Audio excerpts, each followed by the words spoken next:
لنكون أكثر وضوحا قليلا، يجب أن نطرح السؤال: ما هو المرجع الذي نعتمده عندما نطالب بالمساواة؟ عندنا مؤسسات رأسمالية دولية تريد المزيد من الإنتاج وتريد المزيد من الاستهلاك، وبالنسبة لهم فإن إخراج المرأة إلى المجال العام والمهني أمر ضروري كما قال روكفلر من أجل الحصول على المزيد من الضرائب من بين أمور أخرى، ولكن اليوم أيضا من أجل الحصول على المزيد من القروض والمزيد من الاستهلاك وما إلى ذلك. ماذا ينتج عن ذلك؟ ينتج عن ذلك ارتفاع معدلات الطلاق بشكل هائل، وهنا الأرقام والإحصائيات هي التي تتحدث. عندنا أيضا ارتفاع كبير في معدلات العزوبية، ننتقل من 28% في 2011 إلى 70% في 2019، أي 8 ملايين أعزب.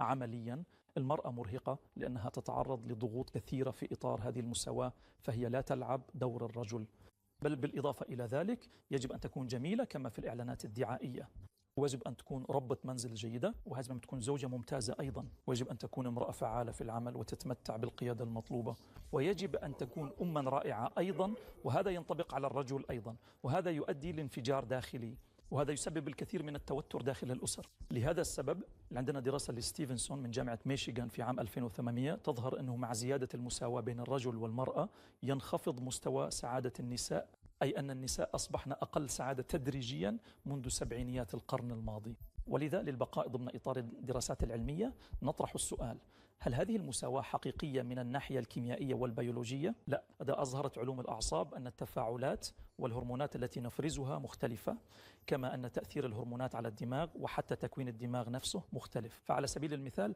الرجل يفرز التستوستيرون بمقدار 17 مرة أكثر، وهي هرمون المخاطرة وهرمون الرغبة وهرمون بناء العضلات، وهذا له تبعات. إذن هل نريد مساواة مطلقة بحيث يكون لدينا عدد النساء مساو لعدد الرجال في السجون وفي الأعمال الشاقة وفي الأعمال الخطرة وفي الجريمة؟ لا، عندنا إجابة من القرآن. Non, on a une réponse du Coran. ولا تتمنوا ما فضل الله به بعضكم على بعض. للرجال نصيب مما كسبوا وللنساء نصيب مما اكتسبوا وللنساء نصيب مما اكتسبن. Donc ليس الذكر كالأنثى. مرجعنا. ما الذي سيحدد لنا الإطار؟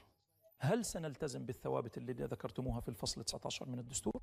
أي أن جميع الاتفاقيات الدولية وغيرها التي وقعها المغرب يتم تأطيرها في النهاية بثوابت الأمة، أم أننا سنكون مع ما قاله نيتشو نبي ما بعد الحداثة اللي قال يجب أن يكون هناك قطيعة مع التقاليد التي امتدت لآلاف السنين، وكان يكرر ذلك أيضا لأنه كان من كبار أتباع نيتشه الذي كان يعمل على إزالة القداسة. وأقتبس من نيتشه مرة أخرى: الفضيلة، العقل، العدالة، الرحمة. إذن ما هو جيد هو ما هو قوي، هو ما يبقى ويستمر. وهنا سيكون عندي سؤال خاصة في إطار الحداثة. إحدى أشهر الداعيات إلى المساواة سيمون دي بوفوار كانت تقول: طالما ظلت أسطورة الأسرة والأمومة قائمة فلن تتحرر المرأة. هل توافقون على سبيل المثال على مثل هذا القول لسيمون دي بوفوار؟ هذا هو مرجعك. لقد انطلقت من مرجعك، وإذا كان علي أن ألخص الأمور وأجملها أقول إن سعادة المرأة تتناسب عكسيا مع مقدار المساواة التي يمكن أن تحصل عليها مع الرجل. هل هذا صحيح؟ ليس أنا من يقول ذلك، بل هي دراسات جامعة ميشيغان. لنقل إنني أستطيع أن ألخص بشكل عام حديثك حول هذا الموضوع إذا سمحت يا حمد سيد. أعتقد أنه لا يجب تبرير التمييز، ولا ينبغي بذل الكثير من الجهد لتبرير الأفكار التمييزية. المساواة اليوم هي واحدة من أكثر القيم المطلوبة في جميع أنحاء العالم وفي كل المجتمعات. الجميع يحلم بهذه المساواة، أي أن الناس ضد التمييز وضد أن ينتقص من حقوقهم أو أن يشعروا بأنهم أقل من الآخرين سواء كانوا رجالا أو نساء. المادة 19 هي ثمرة سنوات طويلة من النضال والعمل المؤسسي. لم نصل إلى المادة 19 هكذا فجأة. أولا كان هناك عام 2004 مدونة الأسرة كانت لأول مرة تقدما كبيرا نحو المساواة بين الجنسين في بلدنا، وسهل عام 2004 صياغة المادة 19 في عام 2011. المادة 19 تعني المساواة بين النساء والرجال في الحقوق الاقتصادية والاجتماعية والسياسية والثقافية والبيئية. هذا أمر مهم بالنسبة لنا، هذا مكسب كبير. وكذلك المناصفة، وبالطبع المناصفة ليست المساواة لكنها وسيلة، لأنك طرحت سؤالا مهما: هل من الضروري تحقيق هذه المناصفة وتنفيذها؟ أعتقد نعم، لأن المناصفة في الحقوق والواجبات تسهل بشكل كبير تطور الفكر المواطني خاصة لدى الرجال في المجتمع. عندما نرى نساء في مجلس ما، عدد كبير من النساء تقريبا 40%، 45%، 50%، فهذا يغير قليلا من عقليات الرجال الذين لا يزالون متشبثين بأفكار قديمة جدا. وأتحدث هنا عن المغرب، وفي الوقت نفسه يتيح ذلك للمرأة أن تظهر قدراتها وكفاءتها.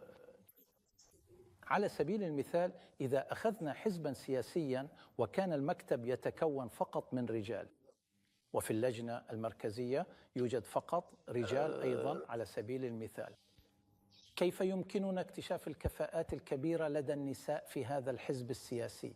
مستحيل. يجب أن نعطيهم الفرصة ليعملوا داخل الحزب، ليطرحوا أفكارا سياسية، ليشاركوا في النقاشات وليترأسوا المشاريع. لذا فإن المساواة مهمة على هذين المستويين. لكن عذرا أحمد أسيد، ما قاله لنا الدكتور حلو هو أنه تحدث عن التستوستيرون وعن عدد من الأمور الجسدية. من الناحية الجسدية أراك تبتسم، ليش؟ لقد قال إن المرأة ليست مساوية للرجل جسديا. لأن الأمر لا يتعلق بالجانب الفسيولوجي فقط، بل بأمور أخرى. الإنسان هو عقل مفكر، هو شخصية متكاملة، هو أيضا مشاعر عميقة، وهو أيضا فعل مؤثر. لذا اليوم الفتيات في مرحلة البكالوريا يحققن نسبة نجاح مذهلة تبلغ 66%، وذلك مقابل 33% فقط للأولاد. لكن هذا يختفي، يتبخر أثناء العمل. بالضبط، لأن احنا دائما ننظر إلى المرأة من خلال هذه الصور النمطية بأنها لا تملك عضلات الرجل وأنها ليست مثل. لا، أعتقد أن مفهوم المساواة أي أنه خلال القرنين الماضيين تم تشكيله بطريقة فلسفية من أجل احترام الإنسان. المرأة مواطنة كاملة الحقوق، ولا يمكن التقليل من شأنها بحجة وجود نص ديني أو بحجة وجود مشكلة ما. هذا هو ما طلبه المراجع اللي نتحدث عنها الآن. هذا أمر مهم. نعم، لقد طرح الحلوين سؤالا مثيرا للاهتمام. أعتقد أن هناك مرجعية في الدستور. لقد اختار المغرب ألا يعود إلى الوراء وألا يبقى جامدا في الحاضر، بل أن يتجه نحو المستقبل. لكن كيف نتجه نحو المستقبل؟ بالطبع من خلال تحقيق توازن بين ماضينا ومستقبلنا، وهذا التوازن يكون من خلال مرجعية تقليدية منفتحة. يجب التذكير بالرسالة التي وجهها الملك محمد السادس إلى السيد رئيس الحكومة. هناك عبارات مثيرة للاهتمام جدا. لقد تحدث عن ضرورة أخذ تطور المجتمع المغربي بعين الاعتبار. تطور المجتمع، التحول وانفتاح المجتمع على الخارج. نعم، على الخارج المبادئ الدينية، ولكن أيضا ممارسة ما سماه الاجتهاد المنفتح. لماذا؟ لماذا لا نقول فقط الاجتهاد؟ الاجتهاد المنفتح يعني الاجتهاد الذي ينفتح على المستقبل ويسمح لنا بإعادة قراءة المرجعية الدينية التي ليست بطبيعة الحال مغلقة.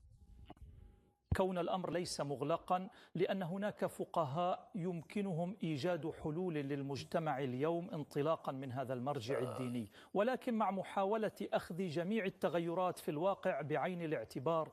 لأنه في النهاية النقطة، أي القوة الأكبر اللي ما يمكننا الوقوف أمامها، أي أن لا نستطيع التغلب عليها، إنها قوة الواقع اللي تفرض علينا الكثير من الأمور. أعتقد أن هناك اختلافا في مستوى إدراك الواقع بينكما.